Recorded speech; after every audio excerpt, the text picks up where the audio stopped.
नमस्कार, स्वागत है आपका हॉर्नबिल टीवी भारत पर। एक नज़र डालते हैं आज की खबरों पर। लखनऊ के गोमती नगर में बारिश के दौरान हुए हड़दंग की घटना में योगी सरकार ने बेहद सख्त कदम उठाया है। अब तक इस मामले में 18 आरोपी गिरफ्तार हो चुके हैं और थाना प्रभारी गोमती नगर, अंबेडकर नगर चौकी इंचार्ज समेत पूरी चौकी के पुलिस कर्मियों को निलंबित किया जा चुका है। इसके अलावा डीसीपी, एडीसीपी और एसीपी को भी उनके वर्तमान पदों से हटाया जा चुका है। सीएम योगी की सख्ती और हुड़दंगियों के तावड़ पर क्या कहती है लखनऊ की जनता, सुनिए उन्हीं की जुबानी। लखनऊ गोमती नगर कांड में जो हुड़दंग हुआ था उसमें मुख्यमंत्री योगी आदित्यनाथ की सख्ती के बाद सख्त कार्रवाई शुरू हो चुकी है। 3 पुलिस अधिकारी थे, उनको वहां से हटा दिया गया, यानी डीसीपी, एडीसीपी और सीपी को उनको पद से हटाकर वर्तमान जहां तैनाती थी उनको वहां से हटा दिया गया। इसके अलावा जो एसओ यानी थाना प्रभारी गोमती नगर दीपक पांडे थे उनको वहां से निलंबित कर दिया गया है। इसके अलावा अंबेडकर नगर चौकी की पूरी चौकी निलंबित कर दी गई है और अब तक बताया जा रहा है कि 16 आरोपी गिरफ्तार हो चुके हैं। हम इस मुद्दे पर लोगों से बात करेंगे कि आखिर जो मुख्यमंत्री की सख्ती जो कार्रवाई हुई है वो तो हुई है, लेकिन जो घटना हुई है वो नजाकत नफासत की नगरी कहे जाने वाली राजधानी, उसके लिए कितना शर्मसार करने वाली है। क्या नाम है आपका? जी नितिन सिंह। नितिन जी, अभी आपने देखा बरसात हुई और बरसात में जो लखनऊ की जो नफासत कही जाती है, तहजीब कही जाती है, वो तहजीब भी बह गई।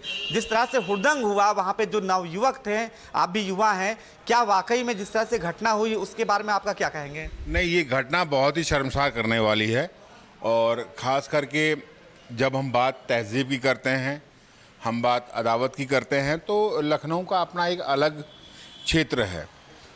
ये बहुत गलत हुआ। किसी भी दृष्टि से इस तरह के कृत्य को सही नहीं दर्शाया जा सकता। ठीक है, बरसात हो रहा है, आपको बरसात अच्छा लग रहा है, आपको नहाना है, आपकी इच्छा अपनी जगह पर है, लेकिन अपनी इच्छा की वजह से आप किसी और को दिक्कत में आप फंसाएं, ये कहीं से अच्छी बात नहीं है।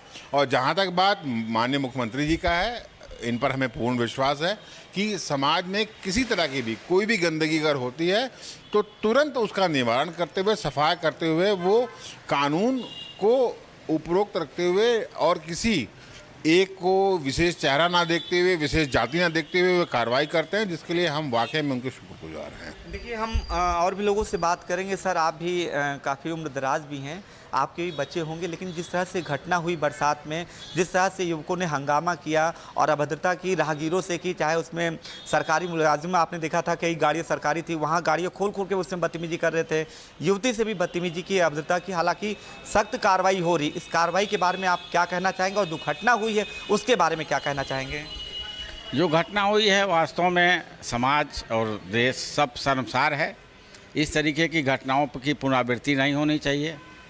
शासन प्रशासन जो निर्णय ले रहा है वो बहुत उचित है और उचित निर्णय लेना भी चाहिए, क्योंकि ऐसी घटनाएं समाज के लिए कलंक हैं।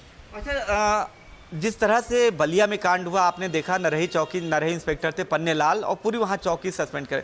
क्या लगता है कि वाकई में जिस तरह से जीरो टॉलरेंस की बात की जाती है लॉ एंड ऑर्डर पे, वो वाकई में फॉलो हो रहा है यहाँ पे बलिया के बाद? क्योंकि अब एक बड़ी, क्योंकि बलिया में भी वहाँ के भी पुलिस कप्तान यानी एसपी को हटा दिया गया था और उसके बाद यहाँ पर लखनऊ में पूरी डीसीपी, अब तक की मतलब कहा जा रहा है बड़ी एक इस तरह की घटना होती है, डीसीपी को हटा दिया गया, एडीसीपी को हटा दिया गया और वहाँ के जो एसीपी थे यानी सीओ जो कहलाते थे उनको भी हटा दिया गया। तो क्या लगता है कि मुख्यमंत्री ने जो एक एक्शन किया, एक बड़ा संदेश देने की कोशिश की है आने वाले समय में? बिल्कुल, ये अगर मुख्यमंत्री जी का जो ये कार्रवाई उन्होंने किया है, अगर लोगों को, अगर उनके जगह से उनको अगर निलंबित किया गया है, तो शुद्ध रूप से मुख्यमंत्री जी का एक संदेश है इस समाज को लेकर के, समाज में रहने वाले लोगों को लेकर के, कि समाज की सुरक्षा से ऊपर कोई नहीं है। समाज की सुरक्षा से ऊपर कोई नहीं, जैसा मुख्यमंत्री जी कहते रहे, और खास तौर से महिलाओं, नारियों और बच्चियों की सुरक्षा के लिए वो प्रतिबद्ध है और कहते भी रहे इनकी सुरक्षा से अगर किसी तरह कोई खिलवाड़ करता है उसको बख्शा नहीं जाएगा। और कल सदन में उन्होंने कहा भी, सद्भावना ट्रेन नहीं बुलेट ट्रेन चलेगी। और भी लोगों से बात करेंगे। क्या नाम सर? इंद्रजीत सिंह। इंद्रजीत जी, आपने देखा कि तहजीब का शहर कहा जाता है लखनऊ को, तहजीब का शहर, लेकिन आप देख रहे होंगे तहजीब, जब बारिश हुई थी, मौज मस्ती के नाम पर जो हुड़दंग हुआ उसमें तहजीब भी बह गई। कार्रवाई तो हुई है, लेकिन जिस तरह से ये घटना हुई है उसके बारे में क्या कहेंगे और कार्रवाई के बारे में क्या कहेंगे? देखिए, जो भी इस तरह की घटना हुई वो सरासर गलत थी। किसी भी राह चलते आदमी को अपनी मौज के लिए परेशान करना उचित नहीं है, ठीक है। दूसरी बात, जो इस पे शासन प्रशासन ने काम किया वो काफ़ी सराहनीय है। इससे एक मिसाल होगी कि आने वाले समय में कोई भी इस प्रकार का मतलब उद्दंडता नहीं करेगा, क्योंकि इससे हमारा लखनऊ विदेशी देशी सभी लोग आकर के घूमते हैं। इससे सरकार और उत्तर प्रदेश की छवि धूमिल होगी। इंद्रजीत जी ने बहुत अच्छी एक बात वो कही है कि एक सरकार ने जो पुलिस अधिकारियों ने जो एक्शन लिया है वो एक नज़ीर हो गई और आने वाले समय में जो जिस तरह की हरकतें करते हैं उन लोगों के लिए एक सबब हो गया है और भविष्य में हो सकता है कि ऐसी घटना दोबारा ना हो। सर क्या नाम है? अवनींद्र कुमार सिंह। अवनींद्र जी, अभी आपने सुना कि मैंने कहा था कि जो बरसात हुई थी उसमें तहजीब भी बह गई, हालांकि ये कार्रवाई भी हुई है। दोनों के बारे में आपका अपना व्यू क्या है? देखिए, जो सरकार करी बहुत अच्छा, ये लोग गलत किए हैं, क्योंकि जो लखनऊ की स्थिति या कहीं भी है, हमारा जो नाम है, राजधानी का नाम है, वो नाम डूबा। जो कार्रवाई की है गवर्नमेंट ने बहुत अच्छा काम किया है। कार्रवाई की है, बहुत अच्छा किया है, लेकिन जो युवकों ने किया था उसके बारे में बहुत गलत किया। जो युवकों ने किया ये भविष्य में बहुत गलत किया। ऐसा आगे ना, इसके ऊपर और कठोर कार्रवाई करनी चाहिए इनको।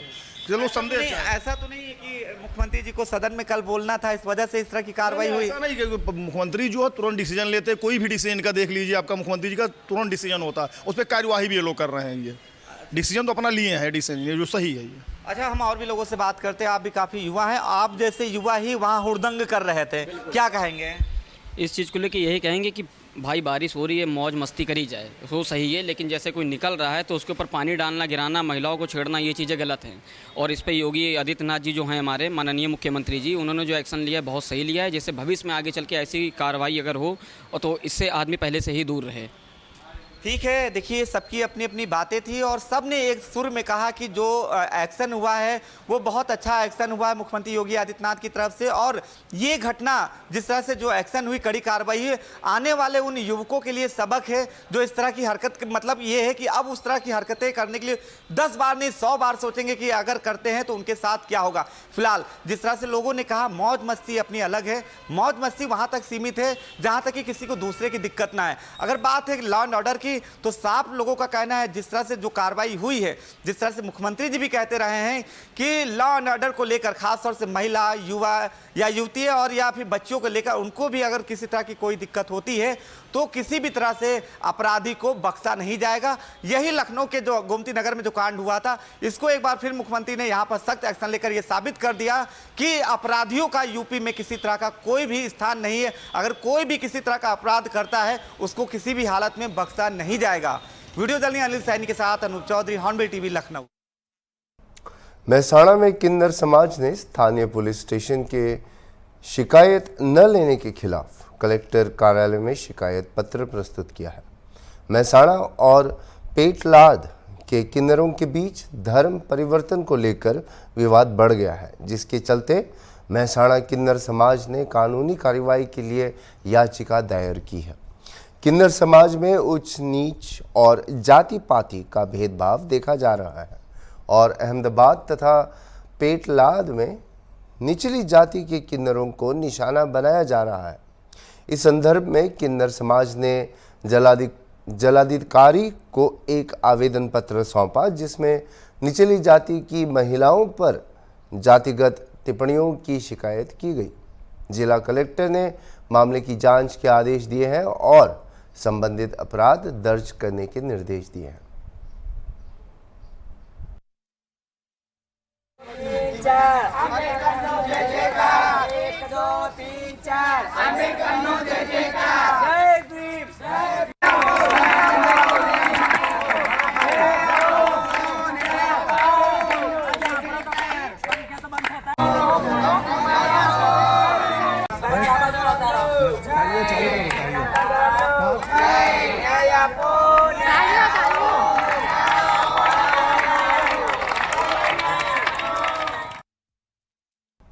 अहमदाबाद नगर निगम के टाउन प्लानिंग और स्टेट विभाग के असिस्टेंट टाउन प्लानिंग ऑफिसर और उसके साथी को एसीबी की टीम ने 20 लाख की रिश्वत लेते हुए रंगे हाथों पकड़ा है। नगर निगम की ओर से तोड़े गए मकानों और दुकानों के किराएदारी और शिकायतकर्ता से वैकल्पिक वैकल्पिक व्यवस्था के तहत काम पूरा कराने के लिए 50 लाख रुपए की मांग की गई थी। अंत में 20 लाख देना तय हुआ। एसीबी टीम ने जाल बिछाया और सहायक टीडीओ हर्षद भोजक और उसके सहयोगी आशीष पटेल को पकड़ लिया है। आशीष पटेल ने अहमदाबाद नगर निगम के सहायक नगर विकास अधिकारी हर्षद भोजक से मुलाकात की। हर्षद भोजक ने काम करने के लिए 50 लाख की रिश्वत मांगी और 10 लाख आरोपी आशीष को देने की बात कही। इसलिए फरियादी ने 20 लाख देने का निर्णय लिया।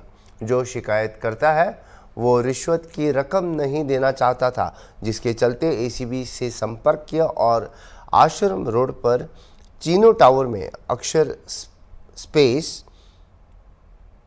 इंटरेस्ट प्राइवेट लिमिटेड के कार्यालय में रिश्वतखोरी का जाल बिछाया और दोनों को रिश्वत लेते हुए रंगे हाथों पकड़ा गया।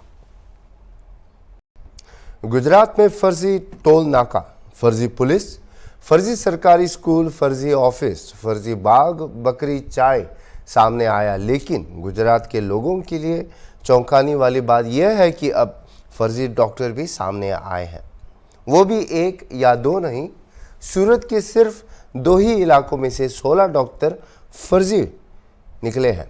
पुलिस के हत्थे चढ़ चुके हैं। सूरत स्पेशल ऑपरेशन ग्रुप को सूचना मिली कि इंडोली और पांडेसरा के स्लम इलाकों में फर्जी डॉक्टर क्लिनिक खोलकर प्रैक्टिस कर रहे हैं। इसलिए एसओजी की 15 और नगर निगम स्वास्थ्य की 5 टीमों ने मिलकर चेकिंग शुरू की। 16 क्लिनिकों की जांच कर 16 फर्जी डॉक्टर पकड़े गए। गिरफ्तार डॉक्टरों के पास से 2,35,000 की दवाएं, इंजेक्शन, सिरप बरामद हुए हैं। फर्जी डॉक्टरों ने किसी अस्पताल या डॉक्टर को वहां कंपाउंडर के तौर पर नौकरी पर रखा। बाद में खुद डॉक्टर बनने के लिए फर्जी डिग्री बनाकर लेबर एरिया में क्लिनिक खोल लिया। गिरफ्तार किए गए ज़्यादातर डॉक्टर 12वीं पास थे। फर्जी डॉक्टरों ने बोर्ड को बाहर लिख दिया जिसमें BEMS और BSc फिजिशियन और सर्जन बोर्ड में दर्ज कर दी गई। ये फर्जी डॉक्टर 2-3 साल से सूरत में प्रैक्टिस कर रहे थे। सबसे महत्वपूर्ण बात यह है कि इन फर्जी डॉक्टरों ने फर्जी डिग्रियां कहाँ से बनवाई और कौन सी फर्जी डिग्रियां कहाँ बनवाई, यह जांच का विषय है। साथ ही इन फर्जी डॉक्टरों ने नगर पालिका से गुमास्ता धारा का लाइसेंस भी ले रखा था। सूरत स्पेशल ऑपरेशन ग्रुप के 45 पुलिसकर्मियों ने फर्जी डॉक्टरों को पकड़ने का ऑपरेशन को अंजाम दिया। आपको ये भी बता दें कि अगर मल्टी अस्पताल में मरीज भर्ती कराया जाता है तब अस्पताल वाले ऑनलाइन पेमेंट के लिए मना किया करते हैं और कैश की बात करते हैं। अगर कैश नहीं है तो मेडिकल स्टोर पर ऑनलाइन पेमेंट करवाते हैं। प्रधानमंत्री नरेंद्र मोदी इंडिया को डिजिटल इंडिया और कैशलेस बनाना चाहते हैं। फिर मल्टी स्पेशलिटी अस्पताल वाले तभी क्यों कैशलेस नहीं बन रहे हैं, ये भी एक बड़ा सवाल प्रशासन के सामने खड़ा हो रहा है। क्या प्रशासन ने मल्टी अस्पताल को खुला दौर दिया है कि जितनी आपकी मर्जी मरीज को लूटे? एक नज़र डालते हैं इस रिपोर्ट पर। एसओजी को एक बात में मिली थी कि सूरत में कई लोग ऐसे हैं कि जिसके पास मेडिकल की डिग्री नहीं है और वो डॉक्टर के तहत काम कर रहे हो, लोगों को दवाइयाँ दे रहे हैं, प्रिस्क्रिप्शन लिख के दे रहे हैं, वो ऑक्सीजन का और ग्लूकोज का बोतल भी चढ़ा रहे। तो एसओजी ने पूरी 5 टीम बनाई और हमने हेल्थ डिपार्टमेंट को साथ में लिए ऐसे 16 बोगस डॉक्टर हमने आज पकड़े हैं। और टोटल हमारे पास जो इन्फॉर्मेशन थी उसके तहत हमने पांडेसरा एरिया में से 9 डॉक्टर और डिंडोली में से 7 डॉक्टर, टोटल 16 डॉक्टर पकड़े हैं। और इन्होंने सबने क्लिनिक खोल के रखे थे और लोगों को कोई छोटी मोटी बीमारियां होती थी तो दवाइयाँ भी देते थे और बोतल भी चढ़ा रहे थे और लोगों में यही माहौल था कि ये डॉक्टर ओरिजिनल डॉक्टर है। और हमने पूछताछ की तो इनके पास कोई डिग्री नहीं है, वो 9 से लेकर 12 तक के पढ़े हुए हैं। इनका बैकग्राउंड ये था कि पहले जो रेगुलर मेडिसिनल प्रैक्टिशनर होते हैं उसके वहाँ वो जॉब कर रहे थे, कोई उसमें हेल्पर था, कोई वहाँ कंपाउंडर था। तो फिर वहाँ उन्होंने देखा कि भाई कैसी कैसी तकलीफ होती है तो कौन सी दवाइयाँ दी जाती है, तो उसके अनुभव के तहत उन्होंने ये काम शुरू कर दिया। पुलिस ने हमने पूरी टीमें बनाई एसओजी के और वहाँ डायरेक्ट रेड की और उनके पास हमने सर्टिफिकेट मांगा तो उनके पास नहीं मिला। तो फिर हमने हेल्थ डिपार्टमेंट हमारे साथ ही था तो हमने ये कार्यवाही की। हमारी इंफॉर्मेशन है वो दो साल से ज़्यादा के वक्त से इलाज कर रहे थे, लेकिन अभी ये कार्यवाही हुई है और अभी हम आगे भी जो पुलिस स्टेशन विस्तार है उसमें कैसे ऐसे डॉक्टर है जो लोगों के जीवन के साथ खिलवाड़ कर रहे हैं उनको पकड़ लेंगे। रेड के दौरान करीबन 2,35,000 रुपए का मुद्दामाल पकड़ा गया, जिसमें दवाइयाँ है, सिरप है, इंजेक्शन है वगैरह है। अभी जाली डिग्रियां कोई पकड़ी नहीं गई और मेडिकल जो चीजें कौन सप्लाई कर रहा था ये अभी हमारी तहकीकात चलेगी, उसमें पता चलेगा। और भी हमको इन्फॉर्मेशन जैसे ही मिलती है हम छापेमारी करेंगे और हम अपने आप ही ऐसी कार्यवाही प्रोएक्टिवली करेंगे कि लोगों के जीवन के साथ खिलवाड़ ना हो। धारा इसमें BNS 125 और मेडिकल प्रैक्टिशनर एक्ट 30 के तहत एक कार्यवाही होती है और लोगों को पता चल जाता है कि ये डॉक्टर डिग्री नहीं है इसके पास, तो फिर वो लोगों में अवेयरनेस पैदा होती है तो वो लोग वहाँ जाते नहीं है। अब ये प्रावधान जो है उसके तहत ही हमने कार्यवाही की है, तो अगर वो दूसरी बार करेंगे तो उसके पे दूसरी भी धाराएं लगी। बनासकांठा जिले के भाबर में युवा अधिकार न्याय आंदोलन की ओर से भाबर मामलतदार कार्यालय में प्रतियोगी परीक्षा से CBRT प्रणाली को खत्म करने और वन भर्ती में सामान्यीकरण के बाद प्रत्येक उम्मीदवार के अंक प्रकाशित करने के लिए एक याचिका दी गई थी। लंबे समय से माध्यमिक सेवा द्वारा वन CCE उप लेखा परीक्षक, वरिष्ठ सर्वेक्षण, वर्ष नियोजन सहायक, कार्य सहायक, ग्राफिक डिजाइनर जैसे विभिन्न पद और भारतीय CBRT प्रणाली के माध्यम से ली जाती थी, जिसमें वन भर्ती में CBRT सिस्टम को खत्म कर प्रत्येक अभ्यर्थी के अंक सामान्य कर प्रकाशित करने की मांग को लेकर याचिका दी गई है।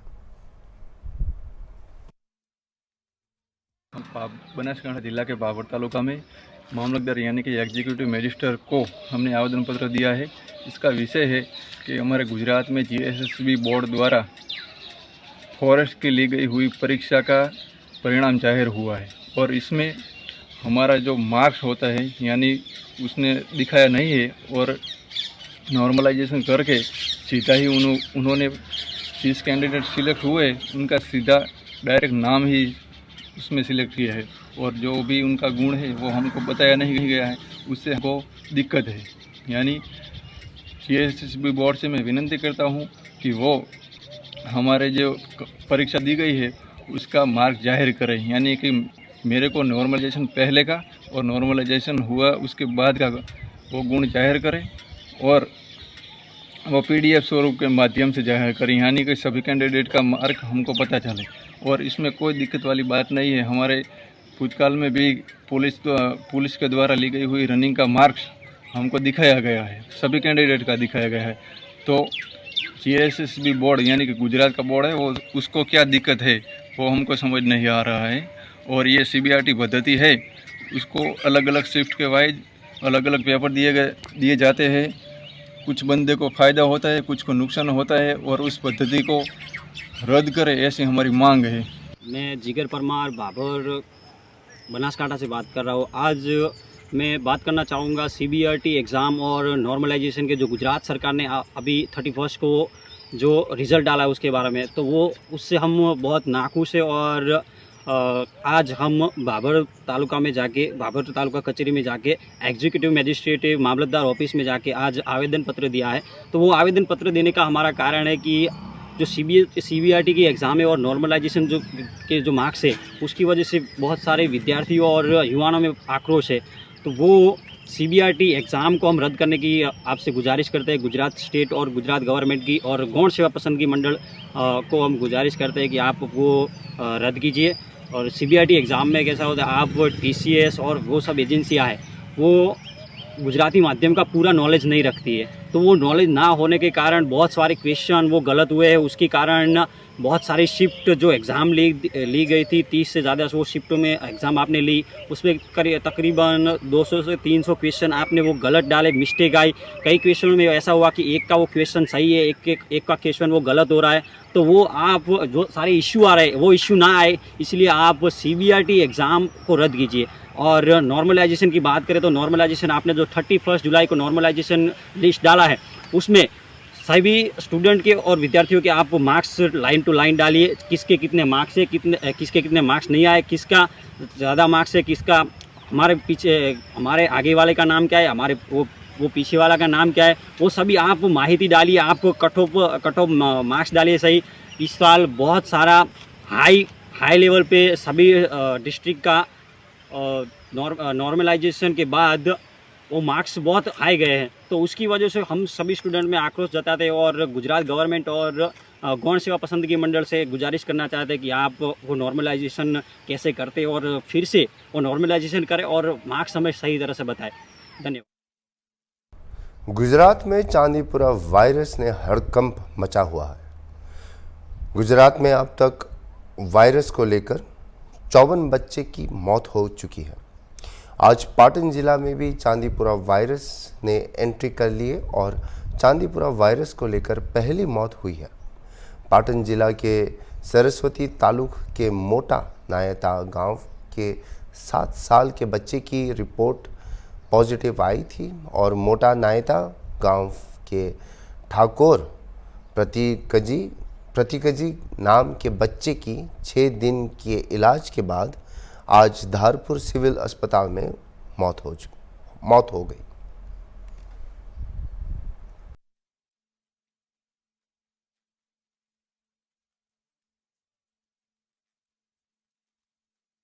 मोडासा की कार्तिकीय सोसाइटी में एक बंद 2 मंजिला इमारत की छत का हिस्सा और पैराफीट गिरने से भगदड़ मच गई। यह इमारत लंबे समय से बंद और खतरनाक स्थिति में थी, जिससे बड़े खतरे की संभावना पैदा हो गई थी। मोडासा नगर पालिका की टीम ने मौके पर पहुंचकर जांच की। नगर पालिका को सुझाव दिया है कि यदि वे इस इमारत को तुरंत हटा दें तो यह आसपास के लोगों के लिए सुरक्षित रहेगा। हालांकि मोडासा में कई ऐसी खतरनाक संपत्तियां हैं जिन पर नगर पालिका द्वारा कोई ठोस कार्रवाई नहीं की गई है, जिससे भविष्य में बड़ी आपदा की संभावना बनी हुई है।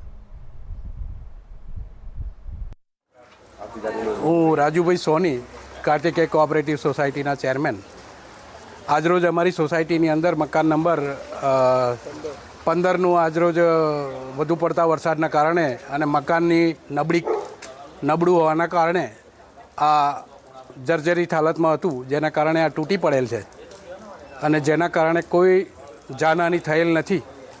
એ બહુ આપણા માટે બહુ સારી વસ્તુ છે, પરંતુ આજ એમના જે મકાન માલિકને 2 વખત અમે સૂચના આપેલી હતી કે ભાઈ આ મકાનને તમે એને જે રિનોવેશન કરાવવું તો કરાવી લો, પણ એમને કોઈ ધ્યાન આપેલું નથી, જેથી કરીને એમને તાકીદે આ ઇન્ફોર્મેશનના દ્વારા અને સોસાયટીમાં આવા જેટલા જર્જરિત મકાન છે એ બધાય નગરપાલિકાને જાણ કરી અને ઉતરાવવા માટે અમે રજૂઆત કરેલી છે।